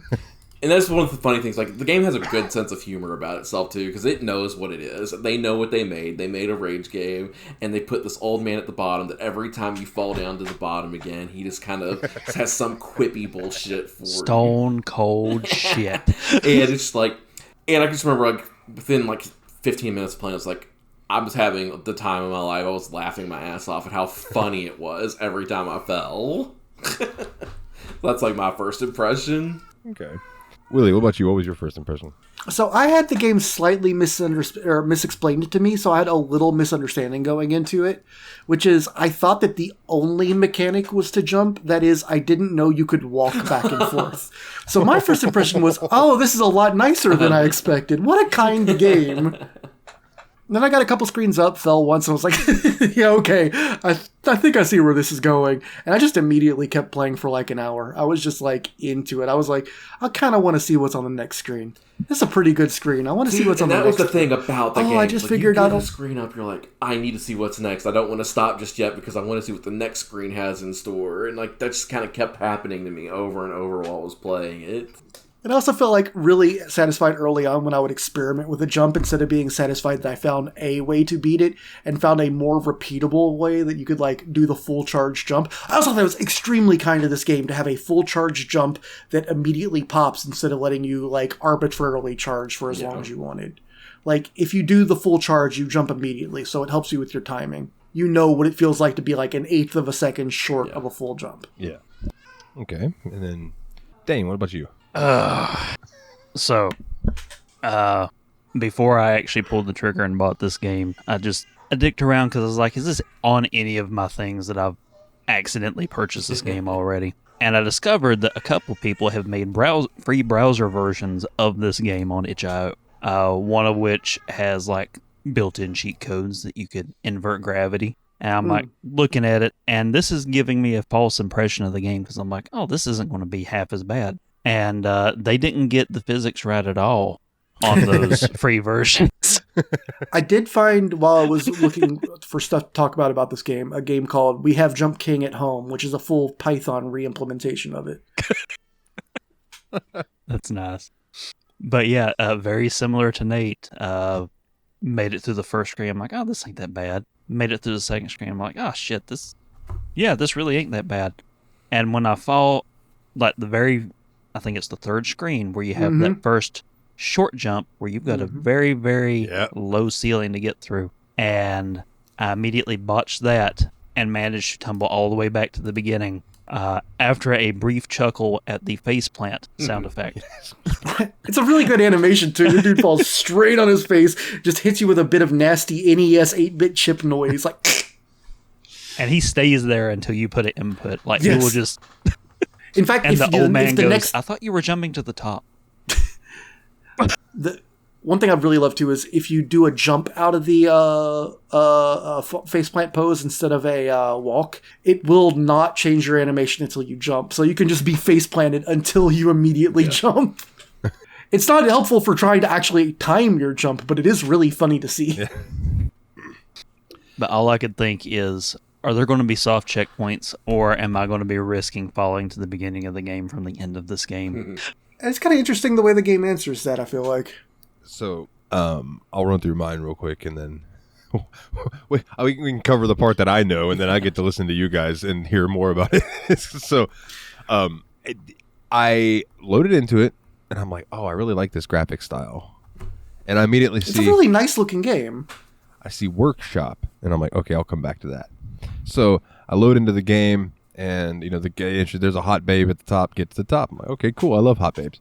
Who doesn't? So, load in, the old man talks to me a little bit, so I go to hop up on the first ledge, and I miss it. I just, boom, bounce back down. All right. So that was when I figured out, okay, so hold it longer, you jump further. That's when I figured out that whole thing. So I did that, hopped up to the first one. I'm like, okay, not so bad. Again, got to that one jump with the short jump that Dane described. Fell on that and was like, God damn it. Okay.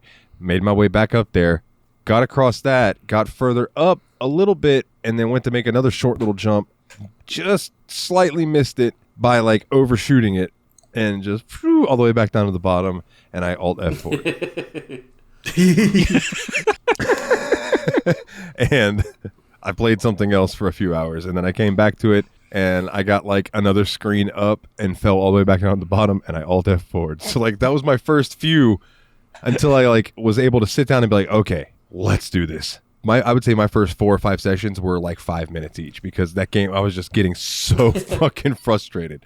So that was my first impression. I will tell you, rolling out of that, what ended up giving me the zen to be able to just focus on playing, and I would play for like an hour and a half at a time. Well, I say more like 45 minutes to an hour.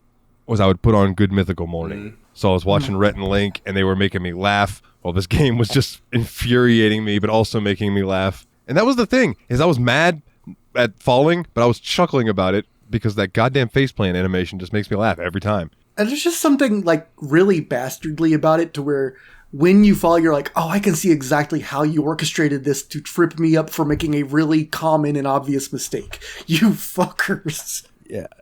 And so the first little jungle area goes, was it 5 screens or so? And then the 6th one gets you up into the beginning of the next area. And yeah, that sounds right. I remember finally making it up there, and I believe I had seen Dane send some screenshots where he had made it there and was like, finally, and then he had fallen and it was like, fuck.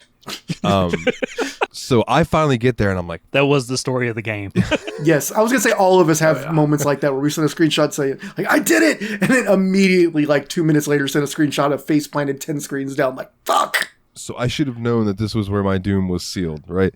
So I screenshot it there, and I'm like, all right, I made it here. I'm not going to make the mistake that Dane made. My first fucking jump, I overshoot the fucking thing and fall, and I miss the thing, fall, miss another thing, fall, and I'm like down to like the second or even the first level again, and I was just like, screenshot, Alt F4.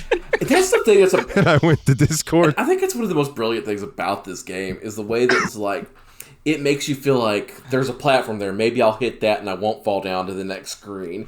And the way that it just designed that game is so you miss it by like that much and just end up falling down to the next screen anyway. And it's just like, oh, they planned this to be as brutal and mean as possible, but also as hilarious as possible. I feel like the wind stage really exemplified that, because I feel like the way you fall off of that one is just the worst. Yeah, that was the interesting thing about the game. It's like, because it starts off like through Red Crown Woods is the first starting area, and you get to the Colossal Drain, and the Colossal, which introduces slopes and ricochet where you have to start bouncing off the walls to be able to make it onto a platform and going up slopes. And if you hit a slope wrong, you slide all the way down the slope, which was pretty fun. And then, Dalton, I'm sorry you didn't make it here, but after the drain, you get to False King's Keep, which is a very interesting area where it's all bonk jumps. You have to ricochet off the walls, otherwise you're not making it up anything. And it's so easy just to hit just the wrong amount of power on that jump, just to fall all the way back down to the bottom. But the crazy thing about it is I feel like you spend so much time in each of these areas, and then you end up back down there again, and you just blitz right through it, and like you don't even think about it. It's just like, oh, you can actually see your progress so quickly. Yes, but this comes into also where I said in our host chat, there are no enemies in this game, but the biggest enemy in this game is frustration. Mm-hmm. Because hit yourself when you start getting frustrated, because this is what was my demise in this game was. I would tilt and you keep falling, right? You miss the next 2 key checkpoint jumps. And then I'd be like, okay, I got it this time. And then I would do it and I would fuck something up and I would get mad and then I would try to be quick about it. And I just kept fucking it up, fucking it up. So I just want to go ahead and say this before I'm going to let you guys go on about the rest of the levels. I never made it past Colossal Drain, which was number 2.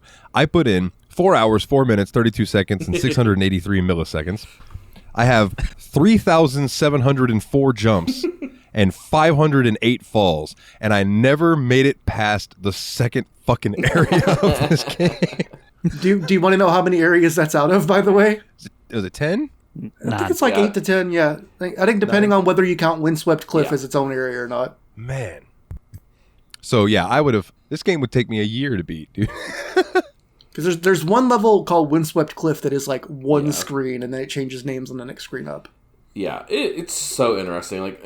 It's interesting how it just teaches these mechanics as you go, and it doesn't feel like anything crazy, and then you're just doing it, and you're like, oh, wow, yeah, I'm doing this. But I had 2 big goals once I realized that there were goals in this game to have. One was to beat the game before we recorded, and 2, when I got to Bargainburg, which is the 4th area of the game, I found out there was a pair of shoes that you could buy they don't do anything, they just look cool. And so I was like, I'm getting these They are pretty fucking sweet. I'm getting these boots before I beat the game. I'm not gonna. You do get a slightly different ending screen if you get the boots. Actually, so like, I'm gonna get these boots no matter what happens.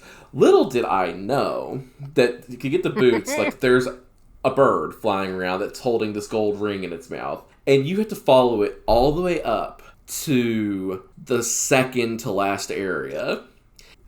And that's where he finally drops. Literally the base of the second to last area. Drops the gold ring finally, and then you have to take that gold ring all the way back down to Bargainburg in order to buy the boots. So it's like you made it so far, and the crazy thing about that point is like if you keep going, you get an actual checkpoint where it's impossible to fall any further if you just keep going.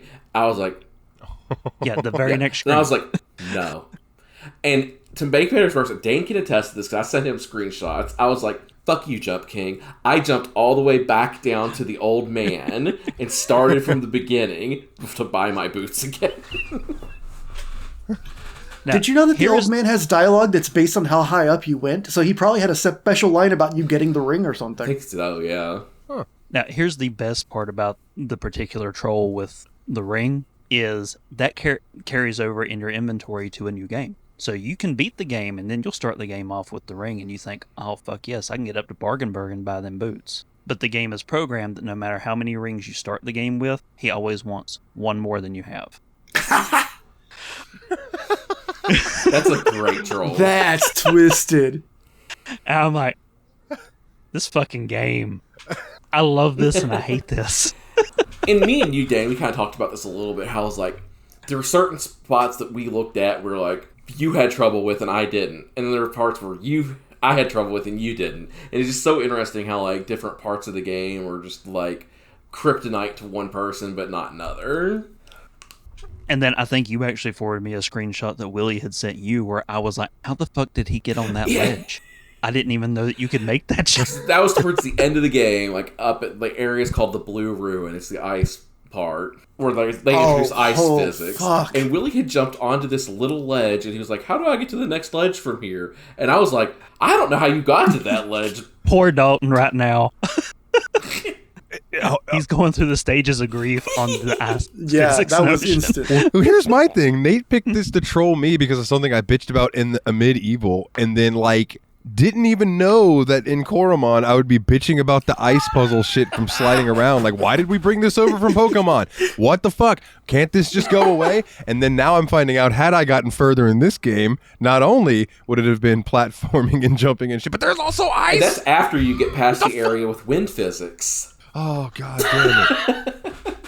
Yeah, because until the Windler area, like every jump in the game, you can just sit still, time your jump, and that's the only factors are your position and how long you hold the button for. When wind shows up, it cycles, and now you have to time not only your jump to, press to release, but also release time to the wind. And there's an extra wrinkle because most of the wind area, you're not allowed to move. Yes, the snow. If the snow is too deep for you to walk left or right, you have to hop. Which is how I thought the game was going to play for the whole time. So when that actually did happen, I laughed really hard. Oh my Now, God. there is 2 special items that you can get from the DLCs. One is the really big boots, which force you to never be able to walk. So Cool. everywhere and there's a special achievement for making it to the top, wearing those from start to finish. And then there is the serpent ring, which when you wear it makes all surfaces have ice physics. Oh no! Which gives you a special achievement for reaching the top. And there are 3 babes in this game you can get to, and an achievement for each. I only played the base game. I accidentally tried to go to New Babe Plus because there's a hidden pathway in Bargainburg that you can go to that takes you to the New Babe Plus DLC. And I was like, oh wait, I don't want to do this. So I went back and did the regular base game. But I too found that hidden passage, and I made it 1 screen higher than Nate. I didn't want to tell him it was exactly 1 screen higher, but it was. I was like, I can't believe you get further. And then I asked Nate, "Am I going the right way?" And you're like, "No, that's like the onboarding for the DLC. Yeah. Don't do it." I did try to tackle New Babe Plus, and I made it to the, I think, 1 screen away from the top of that first area. What's the ice platform at the very end of it? That's where I got, where the ice platform came in, that's where I got Yeah. stymied. And Yeah, that's where I I kind of stymied out. And I did solve the ice platform and get it to the next stage, and then immediately hated it so and left. fun. But having the skills I have now, I probably couldn't do it because you learn a lot. I know, I've been thinking the same thing. I was like, man, maybe I should try to go back and do it again. But I want to move on. I did what I set out to do in this game. Yeah. I may come back to it in a year or 2, but like right now I'm like, I got so many other video games to play now. I did what I wanted to in this one. I beat the game. I can always say, yes, I beat Jump King. I'm happy. So what I feel I'm like the shit you learned in that one area, the area that starts with the hermit. Like, I feel like what you learned there would be really useful for the second part of the DLC area because there's a lot of really narrow ledges. I have seen some spoilers for the DLC stuff, and it gets bastardly believe super, that. super quick. Quicksand. Oh my shit. God. That's me. New mechanics in the deal. I think that And this one's is why I in never Ghost of the 100%ed Babe. Celeste. Because when you hit the quicksand ones, you have to keep hopping up to get high enough That's to so be able to stupid. get. And the final tower is full of nothing but fucking quicksand blocks. You got to go up pretty much the whole tower. I had a in question one for go. you guys. Did either of you ever start to think, maybe the babe isn't a babe at all? I was about 45% sure that the old man himself would be at the top. Yep. That's what I thought, too. I was pleasantly surprised that it was not false advertising. I was like, hey. You get there, and that is genuinely a babe. I would say that no one would look at that and go, nope, that's definitely a babe. I see the point. There was a Dane hot babe. tested this, too, because I made it to the final screen of the game. I took a picture of it, because I was playing on my ROG Ally, thanks, Michelob. And I took a picture of it, and I was like, I just know I'm gonna fuck this up. Because, like, the very last screen of the game, it's not hard. It's jumps you've done 1,000,000 times in the game. But it's just, like, just the pressure of knowing it's the last screen. You can see the babe. You're like, I was like, I know. I didn't fuck it up, but I sent Dane that much. I was like, I'm gonna fuck this up. Well, the whole tower I was worried area the exact was, same thing. The whole tower area was jumps that aren't actually harder than you know how to do, but just the pressure. That's the thing. The tower is one of the easier, like, out of the last, I would say 6 areas of the game, it's the easiest one. But it's just, like, the pressures. It has the harshest punishments of overshooting, because if you fall on the outside of the tower, you are guaranteed to go all the way back down to the bottom of this region. You're at least going to hit the blue waste, and it's so easy to fall out of the blue void, too, if you're not really... Like, you have to have a plan for what you're going to do if you fall certain directions there, or else you're going to fall all the way to the bottom of the chapel. That was one of the meanest parts of it. Like, some areas started to get so easy, but you fell into them again, and you're just like, oh my god, I don't want to do Chapel Perilous again, just let me do Blue Ruin. I swear, I think Chapel Perilous was just there to make you think about Blue Ruin and be more scared to get there. Like, that level was just psychological warfare once you figured out the route. Because I think both of us found a route that you could repeat that was almost entirely either full jumps or short jumps that were non-missable, basically. My big problem with Chapel Perilous was the first time I got there, it was so hard for me to visually parse. Yeah, it was just trying to hard. figure out where... Once I figured out where I'm supposed to go, you can breeze right through it. But picking it out of all the noise... Yeah, it is very visually a very noisy area. Yeah, I agree. But, man, overall, I just had a blast with this one. All of this sounds to me like you three would be the perfect candidates for a couple games that we should do. Getting Over It feels like an obvious one. Oh, I wasn't even thinking that. I was thinking of a Steam Machine replay. Oh. I feel like maybe Snake Pass would be interesting. I have dabbled in Snake Pass. I would play that because that is so stupid that I do think I would have fun playing the whole game. Yeah, it's so dumb, but it is quirky. The other one is Snake Pass the puzzle game where you have the snake, or is it the one where you're like the snake with the physics in 3D? No, yeah, it's Snake with Snake physics in 3D. Okay.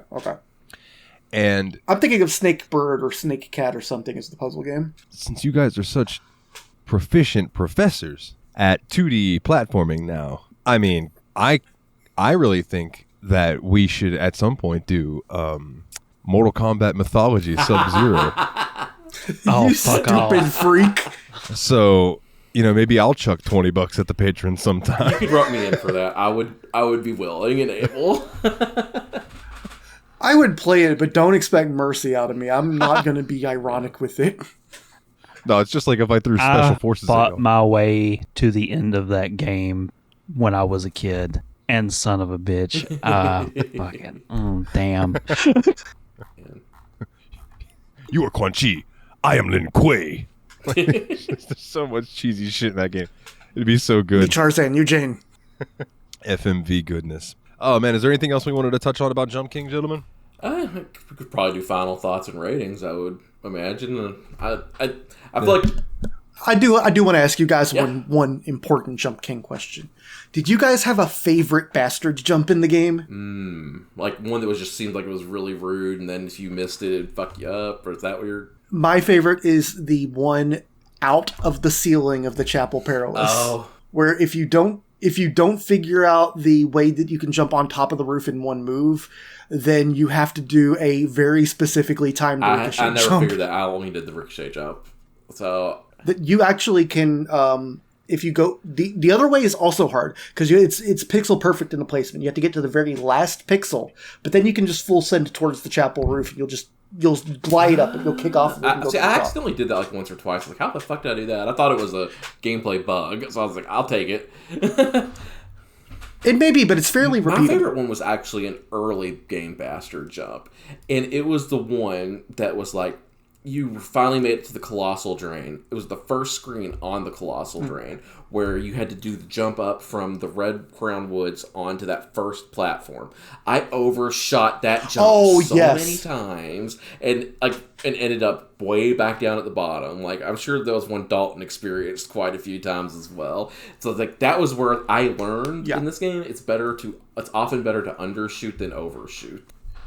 That jump and the one on the third screen of the game both teach you that lesson, and then that lesson comes back to betray you later on when you run into jumps that are better to overshoot. It's such devious game design. The two screens that were my biggest white whales that fucked me up the most was the screen right before the intro to the Colossal Drain, where you've got the triple low jump. Yeah. Getting on to that first platform of the triple low jump, I don't know what it was about the timing on that one, but even after I got really good going through the game, that one would fuck me up. Strangely, I felt like I did different things on it every time. Like, I was freestyling on the beat every time I did that one. Like, I don't think I had a exact way to do it. But that one fucked me up a lot. And one in the Blue Ruin with the ice stuff, you had to jump over the tall peak with a slope. Yes, the ski and jump. two little platforms at the bottom. And it was one of those, I immediately looked at it and intuited, okay, so I have to slide down and then jump to the next one before I fall down this hole. Immediately knew what to do. Good job intuiting it, because it took me a long time of staring at that puzzle to figure it out, and I tried a lot of wrong things. Hence that picture Nate sent you of me in the wrong section. Getting it done? I fell so many times from that. And that was the point where I finally committed to, I'm going to save scum if I fall more than 3 screens. The funny thing is that screen, that is actually, once I solved that puzzle, I got it first time and I never once bailed on that jump. I had to repeat it a bunch of times because I fell out of the Blue Void a bunch because of the way that Perilous Chapel is, but I never missed that jump once I hit it the first time. I did eventually get pretty good at it, and I did successfully get the achievement for no falls under 15 minutes. Totally didn't cheat for it. Beat the game in 10 jumps. I mean, it's a skill issue. I have one more contender. There's a jump in Bargenberg where you have to basically shoot yourself into this narrow chapel, and it's just as far as I can tell the timing thing. I don't think there is a trick to it. I think you just have to get the timing of that perfect, and then when you get to the bottom and go across the ledge, that next jump is so easy to either bonk or foot bonk on. The one that came to mind for me is the bastard. I never got past it. Was in the Colossal Drain. When you're doing the bounce jumps and you get up to the certain point, there's a wall that you have to ricochet over and land on a pad, and then there's another pad down here, and then a slope. And I could never get that down to where I didn't hit that fucking slope and slide and fall all the way down. So, do you want a hint on that one? Because I can give you a pretty good hint. I don't know if I'll ever load this game up again, but sure, tell me. If you stand on the far left of the platform where you do the slope, you have to try really hard to fuck up enough to hit the slope in a way that doesn't send you back to the landing. Okay. Because I tried to inch over when I did it for the first few times too, and you don't want to inch over. You want to be as far left as you can. Okay. That. But if you bonk your head, you're still going to fall. So basically you set up for that, and then you try to underdo it, and eventually you'll backboard slam into the wall and hit the thing correctly. I got you. Because I would land on. Like, I would go over and land on the platform over here, but getting down and then over was just the death of me. Yeah. So.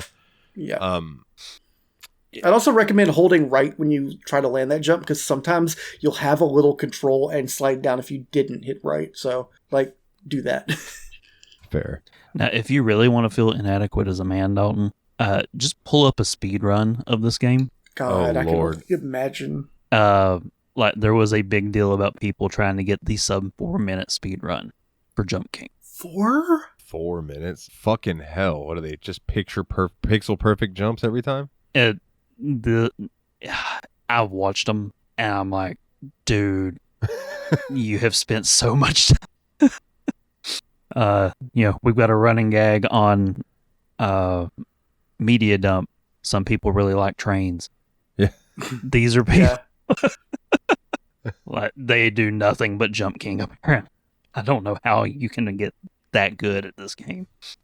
So something that I mentioned earlier is when I loaded into the game the first time, I saw that workshop button. So I was like, oh, there's mods. Let's see what they got. And they're all just different like reskins of the knight. And The king. Excuse me, the king. I called him knight a few times too, because the design looks very knight-like. Well, you Makes don't me get a think of crown Shovel until Knight. you get the babe. Okay, so for you he's the knight. For us, he's the king. Bitch. Yes, so he's a knight in my world. So I ended up using a mod that made him into Solaire from Dark Nice. Souls, and his idol animation, he would throw his hands up and praise the sun. So like I would just Let's let him sit go. there, and I would look at I'd be like looking at my phone, and I'd look up at my character, and he was just, and it was awesome. Some other quick ones that were in there. There was Hatsune Miku, because of course there Yes. is. Yes. Sonic was one of them. No Mario. I understand why though. And there's a few other things. So, oh yeah. Anyways, let's just ratings and then move on. Because other than that, I think there was another mod too that gave you something to do with the really big shoes, and I think it made them like Nikes or something like that. It just random shit like that with people in a pixel editor. But let's do some ratings and hop up on out of here, gentlemen. Yeah. So let's start with Dalton, I feel like you should start because you're the one that had the least experience with it. So your score is going to be based on the most partial version of it. This game is infuriating. I had a decent time with it, but I don't know if I'll ever actually go back to beat it. I think I put my time in and I saw what it had to offer me. I respect it for what it is, but I particularly, not my style of game. I'm going to give it a 3 out of 10. I think at 4 hours, nobody could say you didn't give it the old college try. 3. It functions as a game. I do need to roll, so let me Nate, jump here we go. into the next rate, and then I'll listen to your 2 ratings later. But for me, this game was super well designed in a shocking way. Like, I did not think it was going to be as well designed as it was. It was the thing that impressed me the most about it. Did I have a great time playing it? Yeah. Did I think it was infuriating? Hell yeah. And I think that was all super intentional. I think, as far as rage games kind of go, I don't see how you do much better than this, because, like, it had a great sense of That's humor. Fair. It was well designed. It was pretty. I could have done more with more music. I think that's the only thing I would have asked for was a little bit more music design, because like the sound design was good, but it needed more ambiance through the music. But with all that being said, I loved it. I had a great time. I'm gonna throw this game, and Dalton, you can say whatever you want to about it. 8 gold rings out of 10 babes, and I am. Oh, that's out. totally fine. Peace out, boys. Have a good night, Joe. Later, bro. Deuces. I said dude and bro at the same time, and it came out as Joe. Yeah, I heard that. I was like, what the hell happened there? Damn, I'm much bigger now. That was supposed to be dude. That he's on and the bro. webcam. But yeah. Oh, I didn't give it a thing. Yeah, I'm gonna give it 3 jumps out of 10 kings. I forgot to do that part. Yeah. Willie, what about you, man? I agree. Again, I really agree with what Nathan was. He had to dip. Something is probably personal going on, but what he was hinting at was, you expect these rage games to be kind of sloppy because they don't have to be good. You could really see the thoughtfulness that went into the design of this game. Like, these maps were not arbitrary. They were there. Everything was there for a reason in a way that made a lot of sense to me. I do agree that I think that I wish it had more melodic music to it. It was mostly just kind of ambient pieces that didn't really add a lot, and I ended up spending about more than half of my time listening to a podcast or having a let's play or something else on in the background. But yeah, like you said too, the actual just jumping sounds were very satisfying, and I love this kind of 16-bit graphic style. It was really cute. I don't really know what to put the ceiling at this kind of game, because again, it's not playing the same ball game as a game that's going for a 10 out of 10. This game wants to piss you off, and it succeeds at that. And how much you value that just depends on where you are. I thought it was really funny too, though, and really fun. And ultimately, the game mechanics I found really rewarding. I feel like I started to speak the language of the game the longer I played it. And I would say I also want to go ahead and give it 8 get knocked downs out of 10 get back up agains. No, there's a mod that should exist. Is that song just playing on loop the entire time? Chumbawamba King. Let's go. What about you, Dane? So, yeah, I've also engaged with a lot of rage games in my day, and Nate really hit the nail on the head. You meet this game where it's at, for what it is, for what it's trying to do. As far as a rage game goes, you have, in my opinion, two options. Either quick start back from your fail state, or, which this game does not have. That's a Super Meat Boy thing. I was going to say, that's the Super Meat Boy N+ Yeah. type of special. Or you need to make it lighthearted enough and rewarding enough that when you succeed, you feel like you're on top of the world. And every time I got to a new screen, I felt on top of the world. I would immediately fall off the fucking cliff, but I always felt like I was on top of the world when I got to the next screen. As far as the music goes, I think anything besides the kind of ambient soundtrack that most of this entire game had would be setting you up for failure.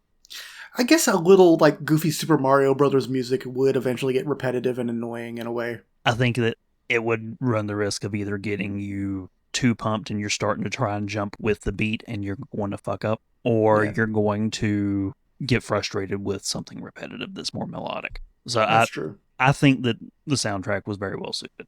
I would like to have like an epic mode soundtrack where you can have like just some song of victory go on while you tear this game up for the 20 millionth time. But for actually playing through it, I think it's well suited. So judging the game on its own merits for what it is, and as probably the most funny rage game that I've engaged with, because I never once got so pissed that I wanted to throw a controller. Got plenty pissed, but never enough to want to do something like that. I think I'm going to be the most generous with it, and I'm going to give it 9 jumps out of 10 you might as well jumps. Hey. And I will be returning to it, and I will eventually get all the babes. I am tempted to do the DLC missions, yeah. Even though you have told me there's quicksand, and even though it's not your fault, I fucking hate you for this. Shoot the messenger. Exactly. I can't shoot Nate, he's fucking gone, so it's your problem now. Oh, man. $20 on the Patreon. We play Ghost of the Babe. Fuck you, Dane. Oh, man. So, Yeah, Dwarf Fortress Patreon episode win. Tempting. now that would be interesting. Just, I have a If feeling you I think an already know how 80-hour that would go. JRPG is bad, 80 hours just to understand half the menus. 80 hours to generate your fucking world if you play on certain computers. yeah, that's true. I too. play on a potato as long as you don't go past that 100-year mark when it's generating the world history. Oh, dude, I set that. It- When I started, I set it to the max. And I just ended up going to sleep and being like, I'll start this shit tomorrow. Like, holy shit, it's taking forever. But it was so cool, like, seeing all of this stuff just happen. That is a good way to wind up in a world where the only other civilizations are goblins.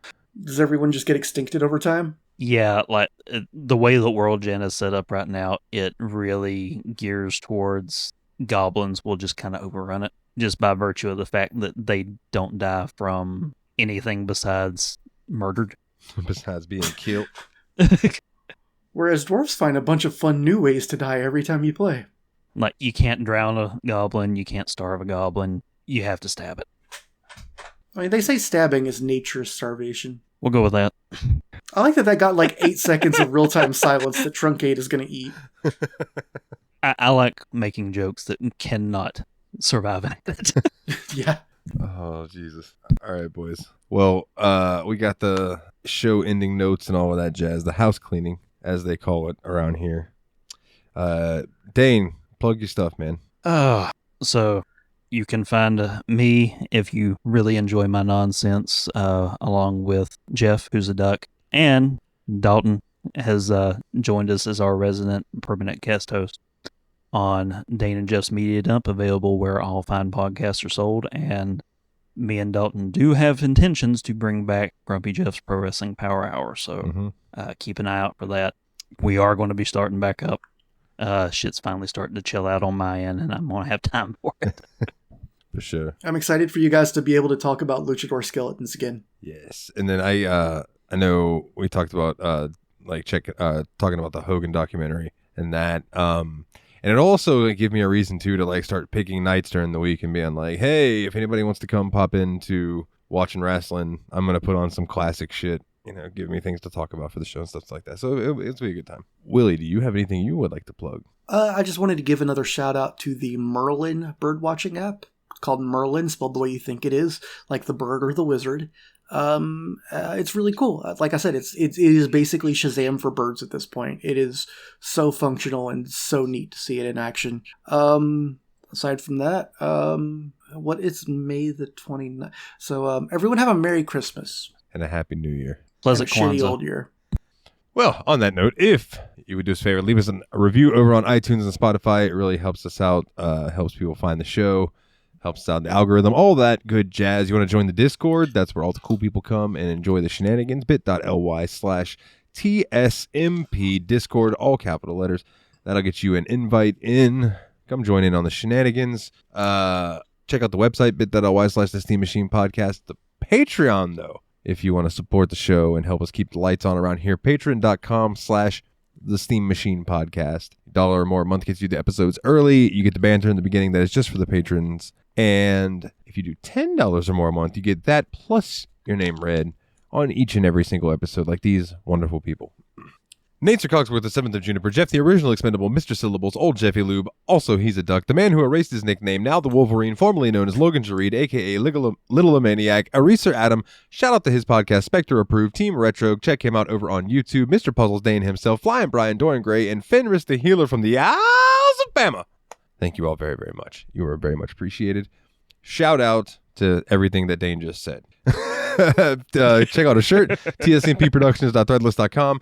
If you want to check out music, nileofnightmare.bandcamp.com. We will be back in 2 weeks to talk about Final Fantasy VII Remake Intergrade. Ooh. I've played a little bit of it, and much like we like in our Discord, there are shenanigans. So I'm looking forward to seeing how it plays out. But yeah, we'll talk about that more in 2 weeks. Until then, everybody, take it easy.